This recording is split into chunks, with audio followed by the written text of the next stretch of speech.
संगोष्ठी में जो यहाँ पर आए हुए हैं, मैं सभी का स्वागत और सम्मान करता हूँ। और कुछ कहने के पहले जिस काम के लिए, जिसके लिए हम यहाँ इकट्ठे हैं, आज 25 जून है और 25 जून सन 1931 में स्वर्गीय श्री विश्वनाथ प्रताप सिंह जी का जन्म हुआ था।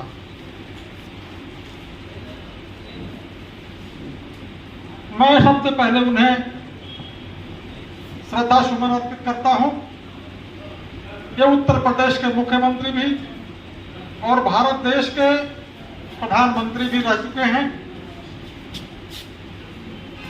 और इन्होंने अपने समय में इस देश में एक परिवर्तन लाने वाला काम किया था। जैसा कभी कभी युगों में कोई परिवर्तन हो पाता है, उस तरीके से एक परिवर्तन का काम इन्होंने किया था। बीपी मंडल के आयोग की सिफारिशों पर अपने प्रधानमंत्रित्व काल में इन्होंने इस भारत देश में पिछड़ों के लिए 27% का आरक्षण दिया था। यह एक बहुत ही महान काम था। तो मैं इस महान काम के लिए इन्हें और अवसर नहीं मिल पाया, नहीं कुछ और भी कर सकते थे।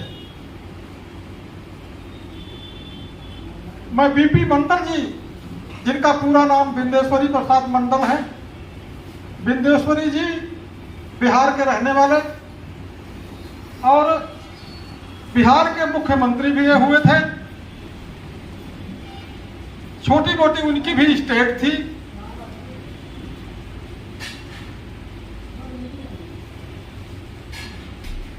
उनका परिवार बहुत ही शिक्षित था। उनके पिता भी एमपी और एमएलए हुआ करते थे। राजनीतिक जागरूकता बहुत बड़ी थी। अगर कोई छोटा मोटा राजा हो तो राजपाट के मामले में निश्चित ही उस परिवार में जागरूकता होगी। पढ़ाई लिखाई भी उनकी बहुत अच्छी थी और उन्होंने कांग्रेस से राजनीति की शुरुआत किया।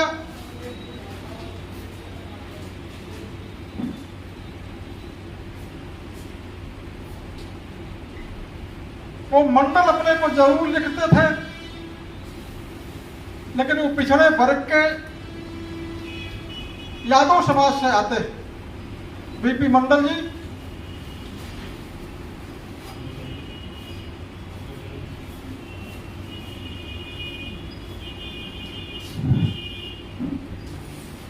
इस आरक्षण की लड़ाई को अगर आपको जानना है तो कुछ आपको इतिहास में भी पीछे जाना होगा।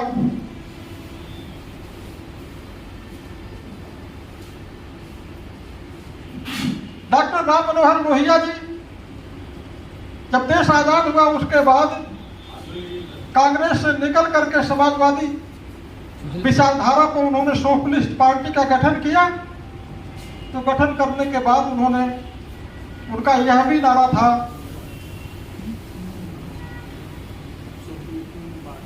सोशलिस्टों ने बांधी गांठ, पिछड़े पांव 100 में 60। तो वो तो 100 में 60 की बात करते थे, क्योंकि उनको पता था जिस समय बीपी सिंह जी का जन्म हुआ था उस समय अंग्रेजों ने, उस समय इस देश में जो सेंसेक्स हुआ था, जनगणना हुई थी जातियों की, तो जब भी अंग्रेजों ने जिस देश के अंदर गणना कराई तो सारे जातियों की गणना उन्होंने कराई थी और संख्या को ज्ञात किया था और उसमें सामाजिक, आर्थिक और शैक्षिक स्थिति क्या है देश के अंदर लोगों की, इसका भी ध्यान रखा था। 1931 में यह अंतिम जनगणना थी।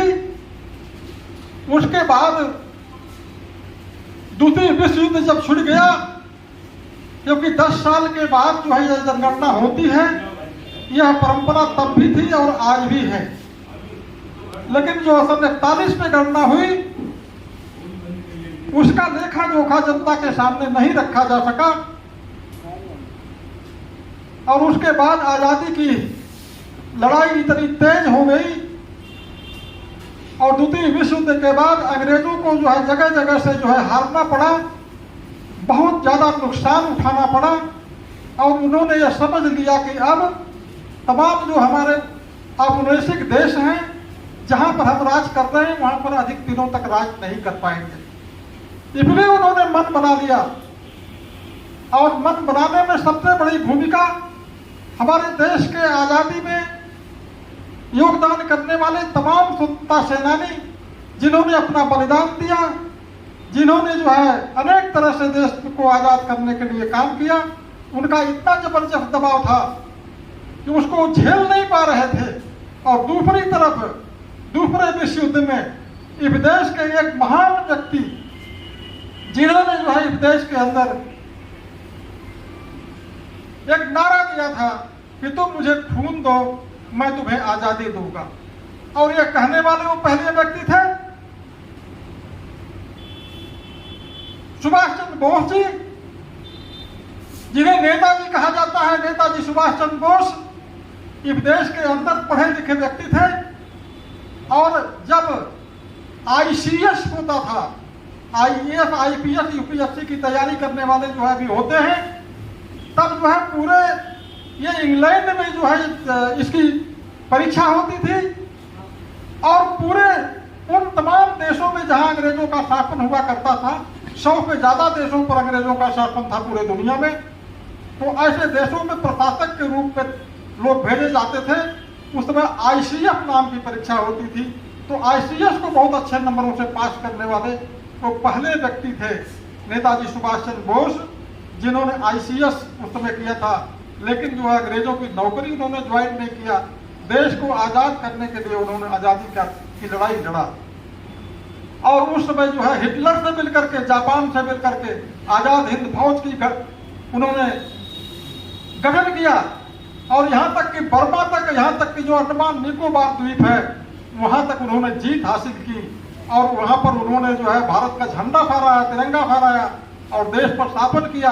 उन्होंने जो है सिक्के भी छापा और तमाम काम किया। इतना दबाव था हमारे सुभाष जी का कि अंग्रेजों को जो है समझ में आ गया। ये भारत की तमाम सेना जो इस देश में रहते हुए अंग्रेजों का साथ दे रही थी, द्वितीय विश्व युद्ध में जो है विदेशों में जा करके दुश्मन देशों पर लड़ाई कर रही थी अंग्रेजों के पक्ष में, वो जो है सभी लोग जब आह्वान नेताजी ने कर दिया तो आजाद हिंद फौज में शामिल होने के लिए सभी निकल के जाने लगे। अंग्रेज इतना डर गए कि अब तो ये सैनिक जो कभी मेरे लिए लड़ते थे वो सभी लोग जो है हमें भगाने के लिए अब जो है लड़ना शुरू करेंगे। तो घबरा करके जो है 1945 में देश का बंटवारा कर दिया और सत्ता का हस्तांतरण कर दिया। और सत्ता का हस्तांतरण किनको किया? इस देश के अंदर उन्हीं को किया जो सुराज की मांग कर रहे थे, स्वराज की मांग कर रहे थे। और तब तक हमारी जनता यही जानती थी कोई हुई ग्रिप हमें का हानि चेरी क्षण में हो गए रानी। तो इस तरह की जो है यहाँ व्यवस्था थी, सामाजिक आर्थिक और राजनीतिक। यहाँ हमारे पिछड़े वर्ग के लोग, अनुसूचित जाति के लोग, अनुसूचित जनजाति के लोग, किसी को भी यह चेतना नहीं थी कि राजपाट क्या होता है। अगर कोई चेतना थी तो एक व्यक्ति थे हमारे बीच में जिन्हें बाबा साहब भीमराव अंबेडकर कहते हैं। मैं उन्हें भी श्रद्धांजलि अर्पित करता हूँ और उनके प्रथम गुरु महात्मा ज्योतिबा राव फूले को भी मैं नमन करता हूँ, क्योंकि इस आरक्षण में सांस्कृतिक शैक्षिक बदलाव के लिए उन्होंने अपना पूरा जीवन दिया है। अगर आपको जो है अपना इतिहास जानना है, अपने संघर्षों को जानना है, अपने जो है महापुरुषों को जानना है, तो महात्मा ज्योतिबा राव की लिखी हुई किताब गुलामगिरी आपको पढ़ना होगा। तभी आप धर्म कर्म तमाम चीजों से जो है आप हट करके इस पे कुछ सोच सकते हैं कि कैसे एक लंबा संघर्ष जो है इस देश के अंदर किया गया है। साथियों, आप सभी लोगों ने बहुत अच्छी अच्छी बातें की हैं।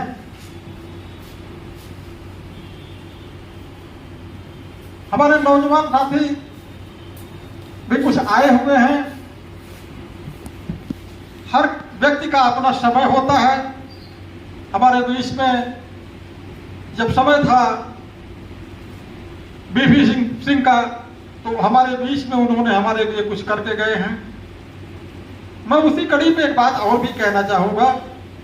जैसा कि हमारे साथियों ने बताया, चाहे मुलायम सिंह यादव हों, चाहे रामविलास पासवान हों, चाहे लालू प्रसाद यादव हों, इन तमाम लोगों ने भी जो है इसके लिए बहुत लंबा संघर्ष किया है और संघर्ष करके जो है उसके बाद इनका साथ दे रहे थे।